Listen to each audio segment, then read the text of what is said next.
Muy bien, pues vamos a presentar el tema de generalidades de radioterapia, conceptos básicos.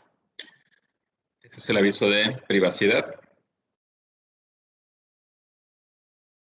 Y bueno, vamos a hablar de la radioterapia. Normalmente, pues, hay ciertas áreas de la medicina que son muy especializadas, son muy eh, pues no se observan, o sea, no lo tenemos al alcance de la práctica clínica diaria, ¿no?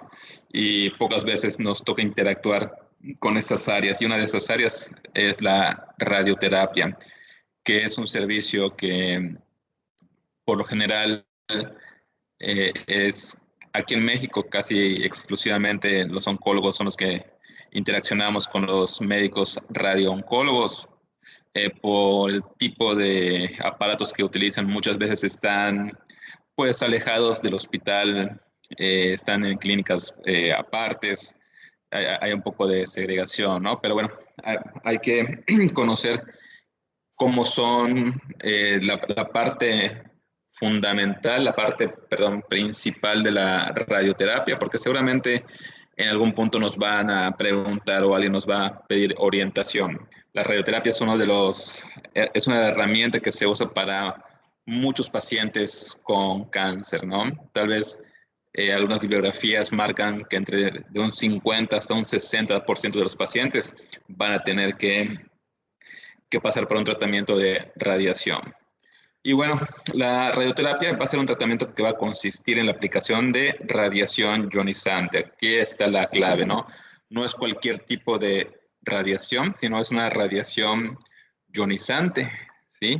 Ese tipo de radiación es el que va a tener un efecto en el cuerpo, va a tener un efecto en las células a nivel celular. Una radiación ionizante a altas dosis.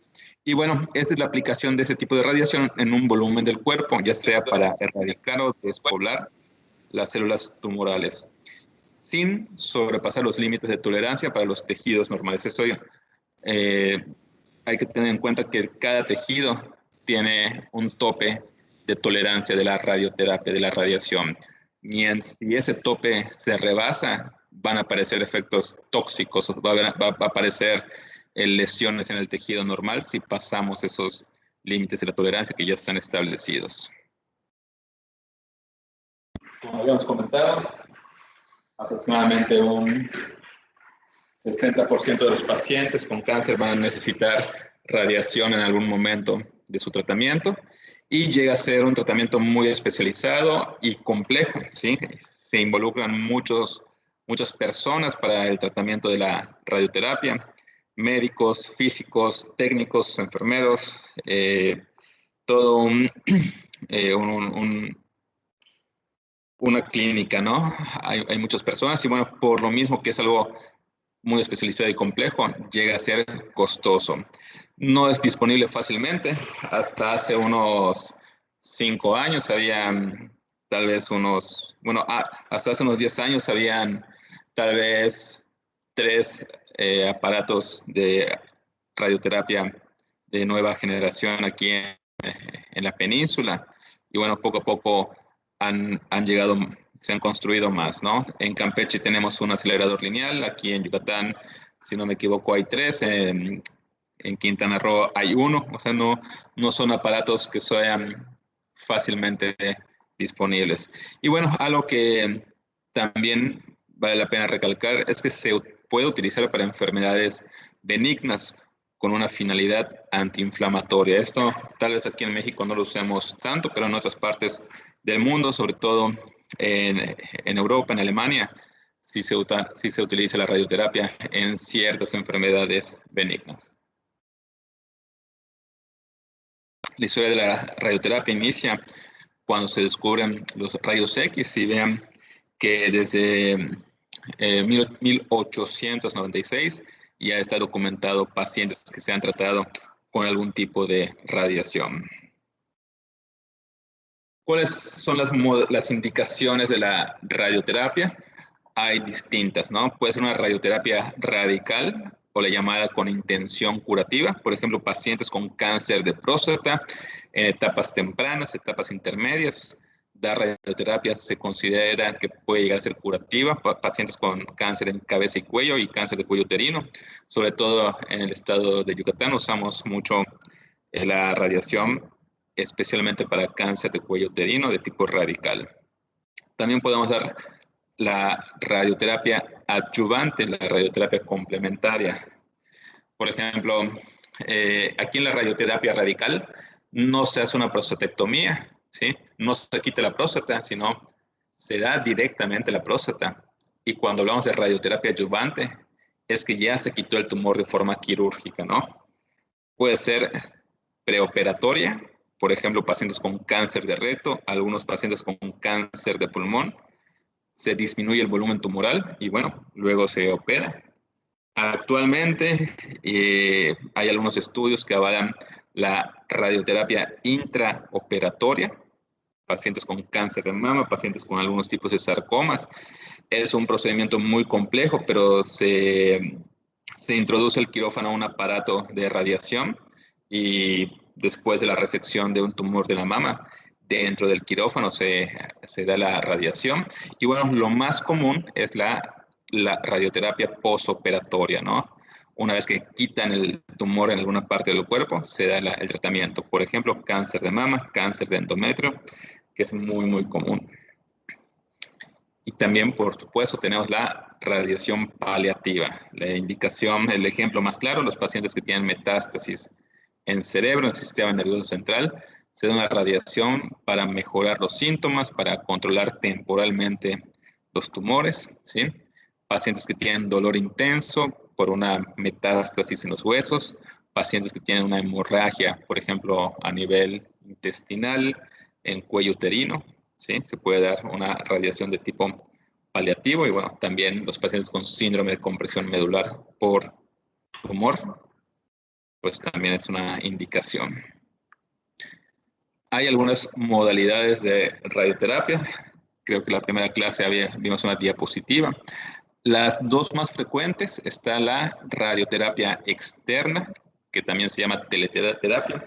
Tal vez es la más común, la más conocida. Es una radiación en la que la fuente de radioterapia es un tratamiento en el que la fuente de radioterapia está alejado del paciente, ¿no? Esa es una figura bastante antigua y bueno, actualmente ya tenemos los aceleradores lineales, perdón, que son lo que actualmente se usa más en la mayor parte de los ámbitos públicos y privados. Acá tenemos otra foto de un acelerador lineal, que es una fuente que no está en contacto con el paciente, una fuente de radiación que no está en contacto. Y bueno, acá vemos un esquema. Hay muchos tipos de aceleradores lineales. Hay tal vez, pues hay distintas marcas de aceleradores lineales, pero bueno, en términos generales, todos van a generar algún tipo de partícula que posteriormente van a administrar al paciente, ¿no? Esas son las partes generales de un acelerador lineal. Aquí en la figura número 1, pues bueno, acá vemos que es el acelerador como tal, el acelerador, el generador de las partículas como tal, que va a través de una serie de tubos, ¿no? Una serie de imanes y de caminos complejos para que depende del tipo de partícula que se seleccione para el paciente, ¿no? Pueden ser electrones, protones, pueden ser rayos gamma, pueden ser rayos X. Pues bueno, dependiendo el que el radiooncólogo decida, hace que esas partículas salgan a través de un orificio hacia el paciente y ese orificio se llama colimador, aquí en el número 5, ¿no?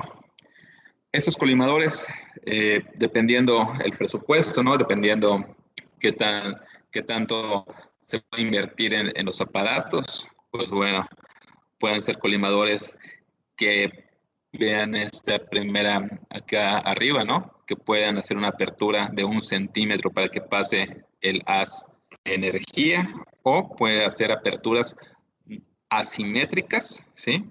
Con una amplitud de hasta 0.25 centímetros, ¿no? Y eso, bueno, eso es algo muy, muy detallado, es algo muy, que puede ser muy delicado, que puede servir para las llamadas radiocirugías, ¿no? Se pueden radiar tumores de 1 centímetro o menores, ¿sí? Ya con las nuevas tecnologías que hacen que estos colimadores hacen que pase los haces de energía muy finos. Otra modalidad de radiación no es tan conocida, pero se usa mucho, es la braquiterapia, o también llamada terapia de contacto. ¿Esto qué quiere decir? Que la fuente de radiación está en contacto con el tumor. Vamos a ver un pequeño video.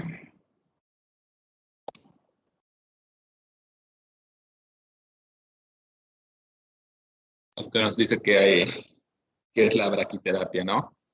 Acá la fuente de energía va a ser colocada en el tumor, en el tejido, para que dañe a las células. Se usa para muchos tipos de tumores. Aquí en México usamos sobre todo a nivel cervical, pero bueno, tiene varias indicaciones. La braquiterapia de baja dosis, se insertan semillas radioactivas en el tejido, hacen su efecto y poco a poco desaparece su efecto. Y el paciente continúa su vida con estas semillas radioactivas. Y tenemos vamos a poner una pausa, la braquiterapia de alta dosis. A través de unos catéteres, de unos tubos, se colocan, o sea, esos catéteres se colocan en el tejido que queremos poner la braquiterapia, y una fuente de poder va a mandar las semillas radioactivas hacia el punto que nosotros elijamos, ¿no? Hacen su acción, y una vez que hacen su acción, se retiran esos catéteres junto con las semillas radioactivas. Y bueno, una de las metas de la braquiterapia es dar una radiación precisa al tumor, tratando que el tejido sano reciba lo menos de radiación que se pueda, ¿no? Muy bien. Y bueno, acá vamos a ver un ejemplo de la radioterapia de contacto, la braquiterapia, pacientes con tumores superficiales, como tumores de piel, pueden ser epidermoides, vasocelulares, ¿sí? Vean cómo este paciente ha tenido un excelente resultado con la braquiterapia de contacto. Aquí vamos a ver, perdón.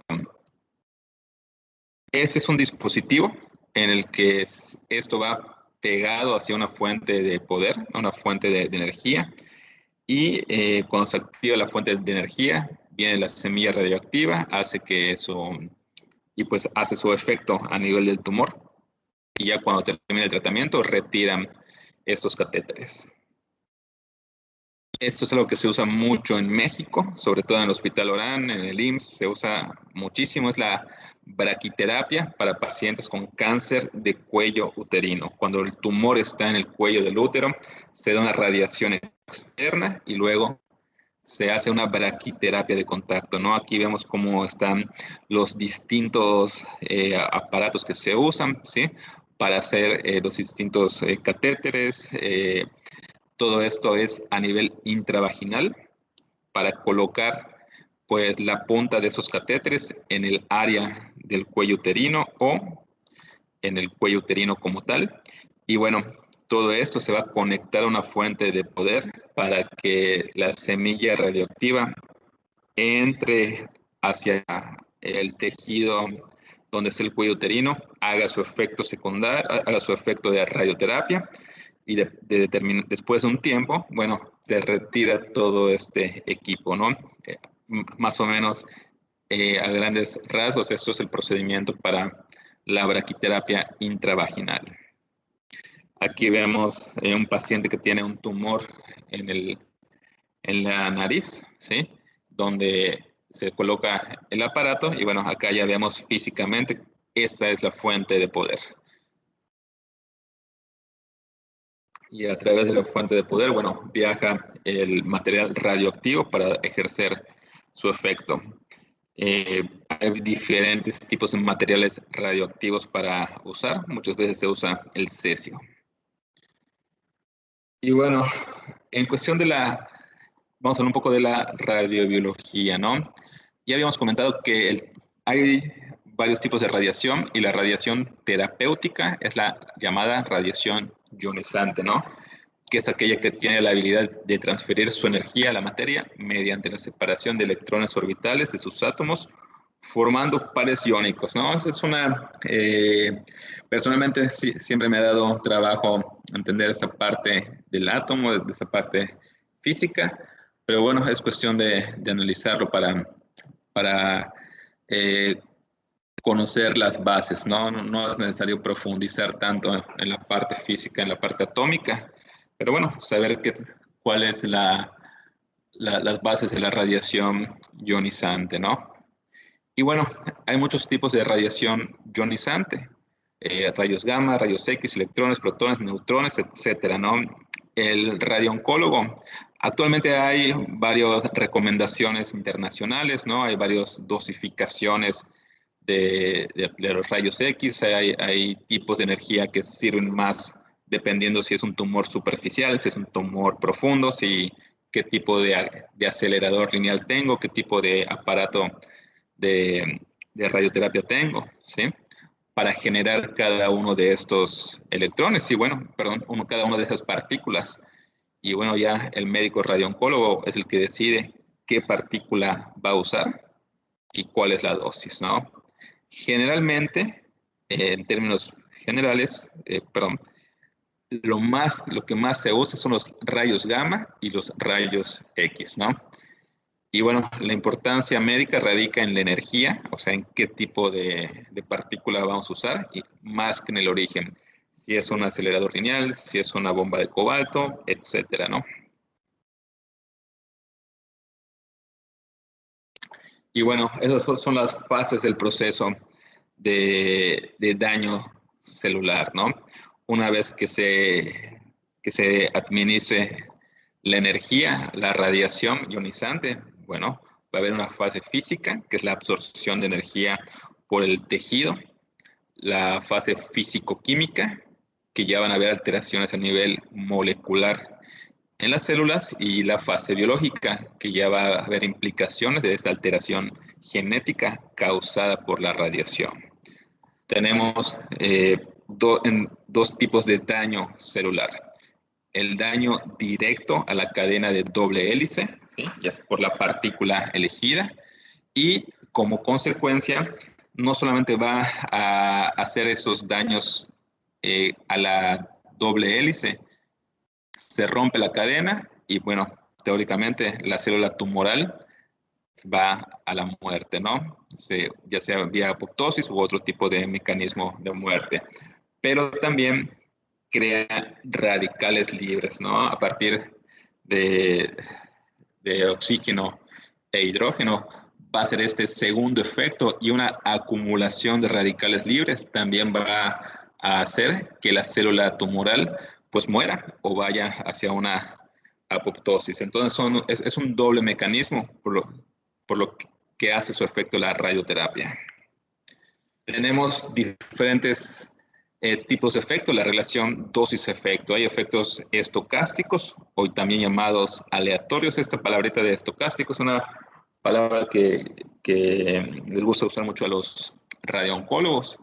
Y el efecto estocástico es un efecto aleatorio. Por ejemplo, es, es un efecto que se da por una mutación genética causada por la radiación. Esto no tiene relación a la dosis, puede ser de aparición tardía, y bueno, la gravedad es independiente de la dosis. Un ejemplo, una paciente con cáncer de mama, que ya están muy bien valorados y muy bien descritos los protocolos, se le da la radiación terapéutica a una dosis que no le hace, pues, que no hace muchos efectos secundarios, pero Al fin y al cabo, la radiación causa alteraciones genéticas inclusive en las células, en el tejido sano. Y tal vez esa paciente que recibió radiación 25, 30 años después pueda desarrollar un sarcoma, ¿sí? Pueda desarrollar un segundo tumor primario por la radiación. Y ese es un efecto aleatorio, es un efecto estocástico. No dependió que la dosis hubiese sido mayor o menor a lo indicado, simplemente son cosas que puede dar la radioterapia. Y por otra parte tenemos los efectos no estocásticos o efectos deterministas, que como su nombre lo indica, son efectos esperados, o sea, determinados por una dosis que nosotros vayamos a elegir. Normalmente aparecen durante el tratamiento y pues la gravedad va a depender de la dosis. Esta es una gráfica en la que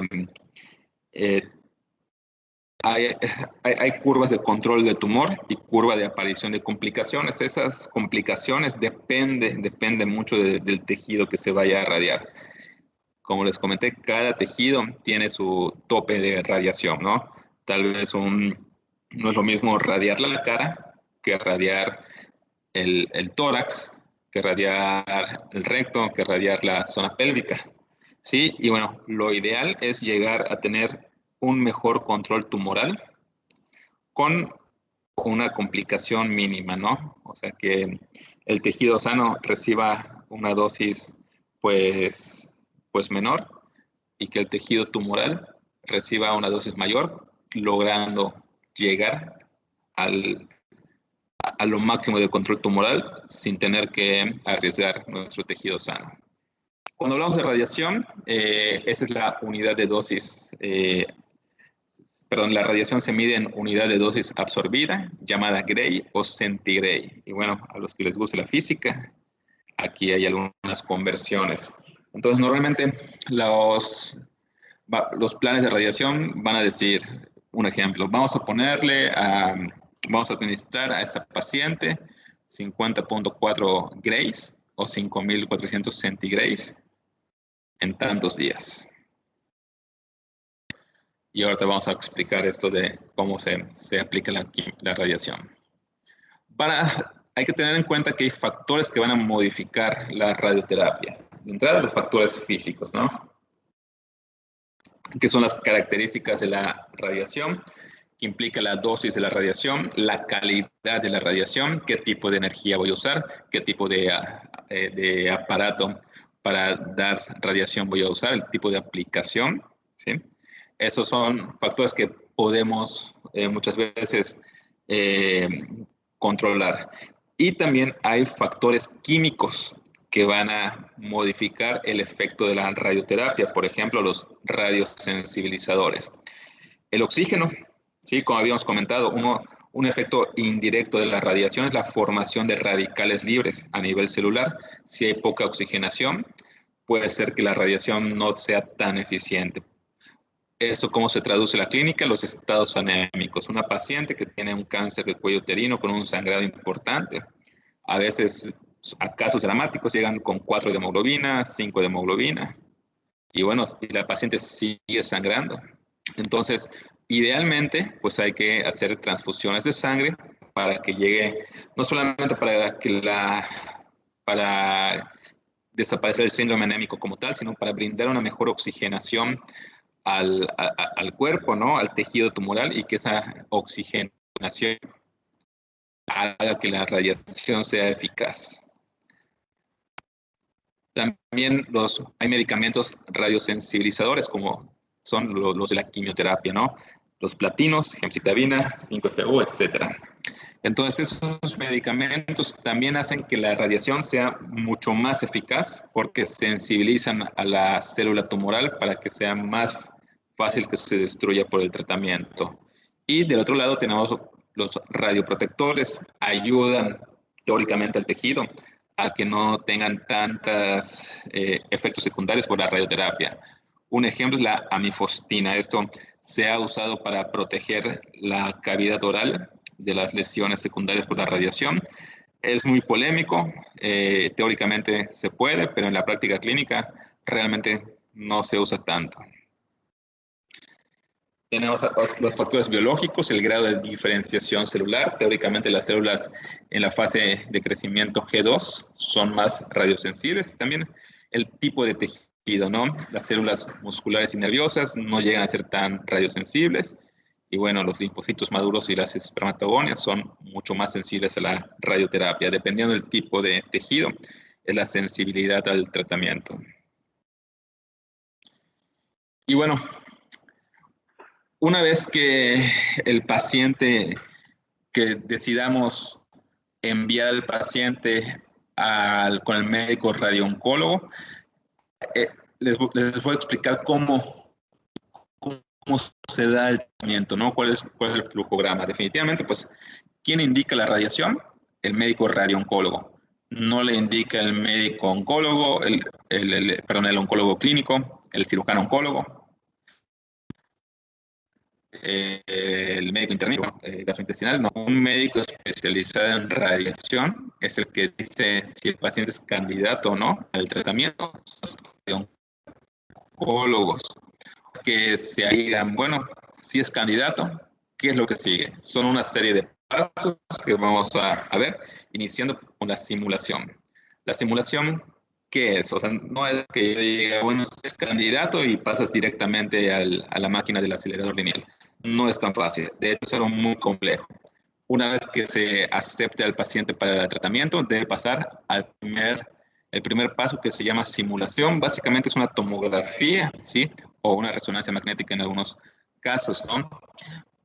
Es la obtención de imágenes para permitir definir la localización del tumor o, si no hay tumor, el área de radiación. Hay que inmovilizar al paciente en una posición que permita su reproducción a lo largo de todo el tratamiento. Y en ciertos casos se pueden utilizar inmovilizadores como los de la cabeza. En algunos casos se colocan marcas en la piel para que sean media referencia por las máquinas, por los aceleradores lineales. Entonces, primero tenemos que hacer en muchos casos una tomografía para saber qué vamos a radiar. Y para evitar los movimientos del cuerpo, los movimientos voluntarios, por ejemplo, se usan estas máscaras. Tal vez algunos de ustedes habrán visto máscaras pintadas de superhéroes, que eso se usa mucho cuando se da radioterapia en los niños. Y bueno, esos movimientos voluntarios, como los de la cabeza, se pueden usar, pero bueno, también hay que tener en cuenta que hay movimientos involuntarios, por ejemplo, la respiración en el tórax, en los movimientos intestinales, etc. Y bueno, una vez que se obtiene esta tomografía, esa resonancia, dependiendo de dónde estemos, esas imágenes para saber qué vamos a radiar, viene lo siguiente, que es un diseño de volúmenes. Aquí el radiooncólogo va a definir los volúmenes a partir de las imágenes y la dosis del tratamiento elegida. Hay diferentes tipos, hay diferentes características de cada volumen, ¿no? Tenemos el volumen blanco, por sus siglas en inglés GTB. Tenemos un volumen de extensión subclínica, que es el tumor teóricamente, pero que no se puede ver en las imágenes. Y tenemos un margen agregado que es a criterio del médico radiooncólogo, dependiendo de los movimientos del cuerpo. Y bueno, esa es una diapositiva visualizando este tipo de volúmenes. En el argot de los radiooncólogos, una vez que se le hace la simulación al paciente, el radiooncólogo dice, bueno, ya se le hizo la simulación, voy a pintar, ¿no? O sea, pintar es diseñar esos volúmenes. Y por ejemplo, si acá vemos que hay una tumoración a nivel de cabeza y cuello, y bueno, la parte roja es el volumen tumoral, ¿no? Es el volumen, el objetivo grueso. Tenemos también el CTB, ¿no? Que es el volumen en donde podría haber tumor, pero que no se refiere, pero que no se observa en las imágenes. Y bueno, tenemos también pintado de amarillo los diferentes, el otro volumen, el PTB, que es un volumen a discreción del radiooncólogo. También se pueden dar volúmenes de protección, en este caso pintado de verde, están las parótidas y la médula espinal, y eso es para tratar de que en lo que yo estoy pintando de verde llegue lo menos posible la radiación. Muy bien, y una vez que ya se tengan esos volúmenes, y todo eso es trabajo de computadora, ¿no? En softwares. Bueno, que hay un diseño un poquito más complejo de cómo se ven esa planeación de volúmenes. Y luego viene la parte de diseñar el plan de tratamiento y calcular la dosis. Y esto lo hace un físico, ¿sí? Una persona estudia física y hay una subespecialidad que se llama física médica. Y esos físicos, entre su campo de estudio, es estar en un área de radiación. Y esto, el físico médico, pues ya tiene los volúmenes. Ahora, el trabajo del físico médico es optimizar la posición, el número, la dirección, la forma, la energía y la proporción de dosis para los haces o campos de radiación. O sea, que el haz de radiación, cómo va a entrar al cuerpo para que sea efectivo, ¿sí? Para que entre lo más que, o sea, para que entre toda la dosis que el radiooncólogo esté indicando hacia el tumor y sea lo menos, pues, dañe menos a los tejidos normales, ¿no? Los tejidos sanos. Y bueno, una vez que el físico médico hace este plan para que, o sea, para que el acelerador lineal entregue toda la energía indicada, pues bueno, lo aprueba el médico radiooncólogo. Y bueno, acá vemos cómo el médico radiooncólogo ya delimitó los diferentes volúmenes y bueno, el físico médico, estos cuadritos, esos volúmenes rectangulares, es cómo representa por dónde va a entrar el haz de energía hacia el cuerpo, ¿no? Y bueno, aprovechando que el acelerador lineal tiene un brazo giratorio, pues lo usan. Y bueno, así se vería un diseño de tratamiento ya con todos los volúmenes y con toda la planeación y dosificación. Muy bien, una vez que ya se hace la planeación y la dosificación, y esto es un procedimiento que dura, dependiendo, tal vez en la parte, durará 1 o 2 días máximo, pero en la parte institucional puede durar, que será una semana, estos planes de tratamiento y esta dosificación por parte de pacientes, ¿no? Una vez que ya se tenga todo eso en la computadora, se hace un control de calidad. Esto es, aquí viene el radiooncólogo, los técnicos en radioterapia, que son los radioterapeutas, los físicos médicos, ¿no? Los técnicos en radioterapia son las personas que saben usar este tipo de acelerador lineal, ¿no? Inclusive muchas veces la persona que vende el acelerador lineal da la capacitación a los radioterapeutas. Aparte, en algunas ocasiones manda a un ingeniero específicamente para cada acelerador lineal que venda.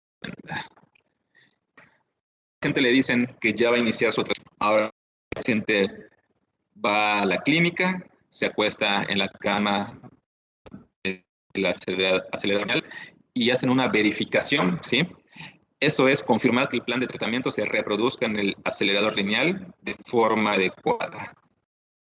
Y esta sesión dura 30 minutos. La primera sesión de radioterapia, básicamente el paciente simplemente está acostado y está acostado 20 minutos, 40 minutos. Aparentemente el paciente sin hacer nada. Pero bueno, sería confirmar que el equipo del acelerador lineal va a dar la radiación indicada.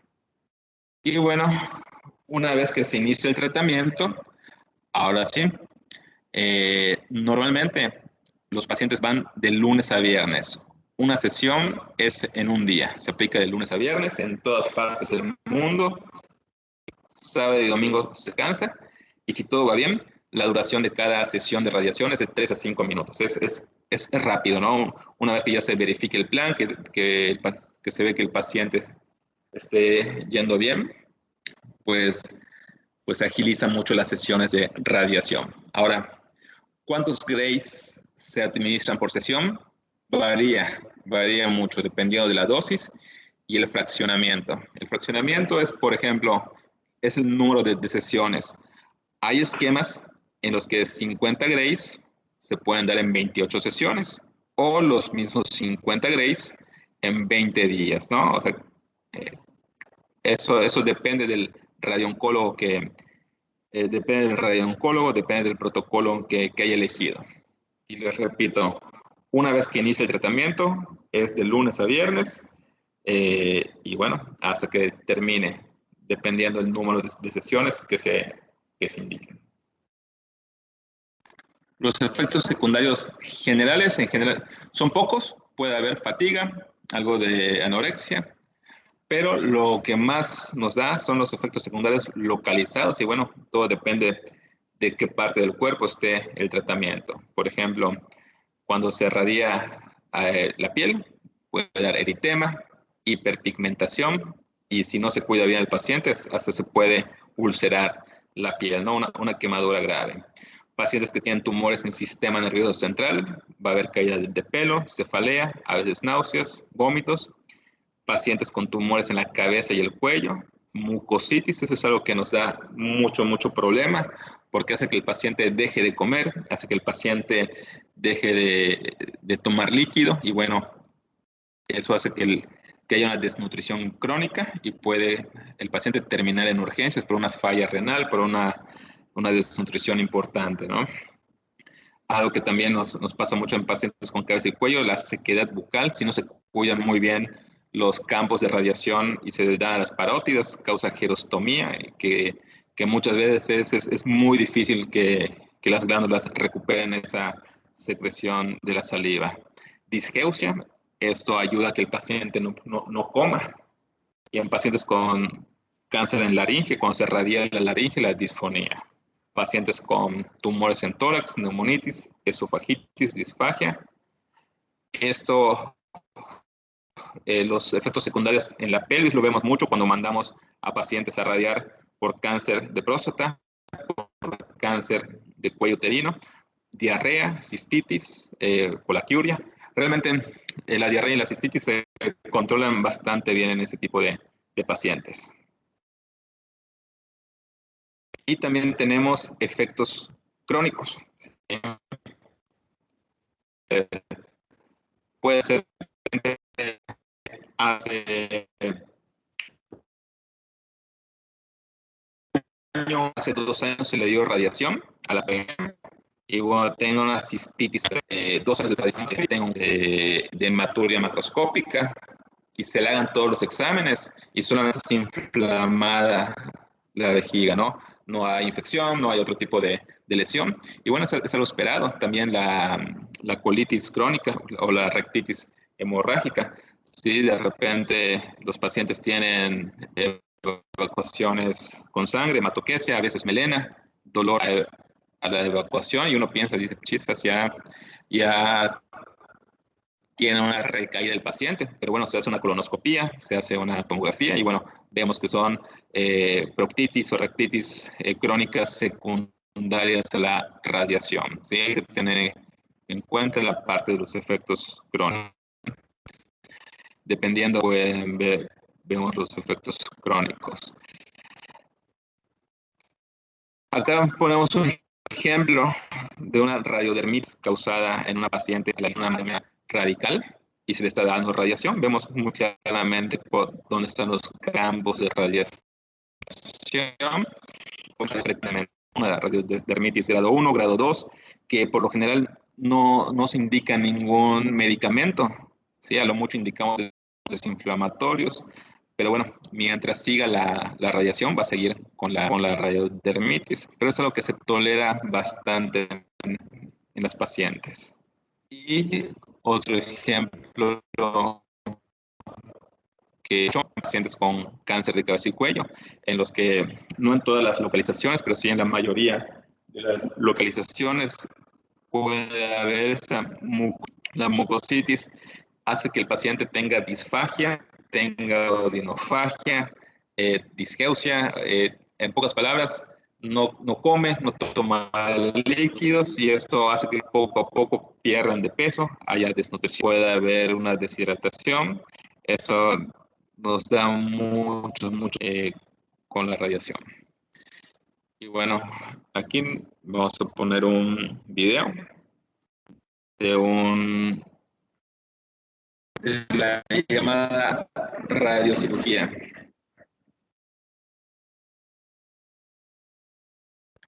que es una radioterapia muy avanzada, es una radioterapia estereotáctica, ¿sí? También en algunas ocasiones se llama gamma knife. Y miren, aquí un inmovilizador, si el paciente no tiene movimiento voluntario. Muchas veces al paciente se le hace un tatuaje, un puntito de tinta para poder hacer, si pueden ver esos rayos rojos, para posicionar bien al paciente. Y este acelerador lineal tiene un aditamento, dos paneles que están a los lados para hacer imágenes en tiempo real, ¿sí? Es como una simulación, pero en el tiempo real, ¿no?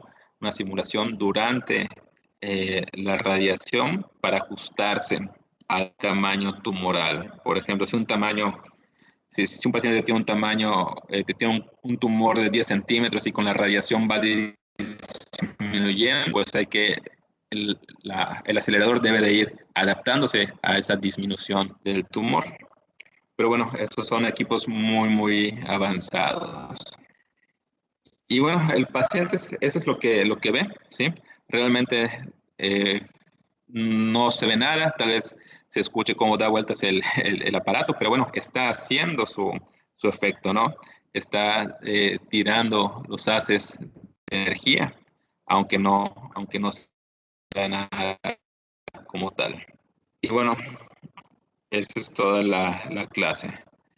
Realmente es